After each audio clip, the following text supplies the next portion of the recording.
প্রতিটি সফল মানুষের পেছনে থাকে এক অদম্য ইচ্ছাশক্তি, কঠোর পরিশ্রম আর স্বপ্নকে ছুঁয়ে দেখার সাহস। তেমনি এক অনুপ্রেরণার নাম নাজমুল আনোয়ার জুয়েল। ছোটবেলা থেকেই তিনি ছিলেন কৌতূহলী, জানার আগ্রহ ছিল অসীম। প্রকৃতির প্রতি ভালোবাসা থেকেই তার শুরু পথ চলা, যা পরবর্তীকালে হয়ে ওঠে তাঁর জীবনের প্রধান শক্তি। জ্ঞানকে আরও বিস্তৃত করে তিনি পাড়ি জমান যুক্তরাষ্ট্রে। সেখানে অর্জন করেন আধুনিক প্রযুক্তি ও আইটির গভীর জ্ঞান। এরপর তিনি শুরু করেন আইটি ব্যবসা। ধীরে ধীরে তার উদ্ভাবনী চিন্তা নেতৃত্বে আইটি খাত পৌঁছে যায় এক নতুন উচ্চতায়। তার কাজ শুধু ব্যবসায় সীমাবদ্ধ নয়, এটি হয়ে ওঠে একটি পরিবর্তনের প্রতীক। যারা সবসময় বলো পয়সা পয়সা পয়সা পয়সা, আমি বলি পয়সা লাগে না, করতে চাও কিনা,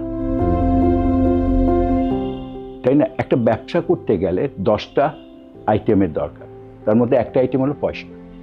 there is a call planning, location, marketing, advertisement, product, এগুলি সবই আসবে পরে, আগে তারপরে আসবে পয়সা।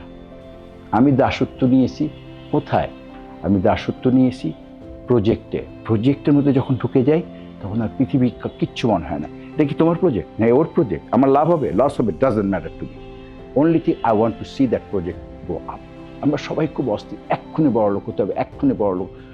ভাই সিঁড়ি বেয়া বড় লোক হও, সিঁড়ি বেয়া লাভ দিয়ে উঠবি, লাভ দিয়ে নেই। সংস্কৃতিমনা এই মানুষটি ভালোবাসেন প্রকৃতি, ভালোবাসেন গাছ। তার কাছে উন্নয়ন মানে শুধু প্রযুক্তি নয়, মানুষ ও প্রকৃতির সহাবস্থান। নাজমুল আনোয়ার জুয়েল শুধুই একজন উদ্যোক্তা নন, তিনি একজন সত্যিকারের মানুষ।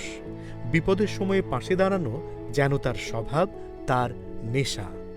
নাজমুল আনোয়ার জুয়েল একটি নাম, একটি গল্প, একটি অনুপ্রেরণা, যিনি দেখিয়ে দিয়েছেন স্বপ্ন যদি সত্যি করতে হয় তবে পরিশ্রমই একমাত্র পথ।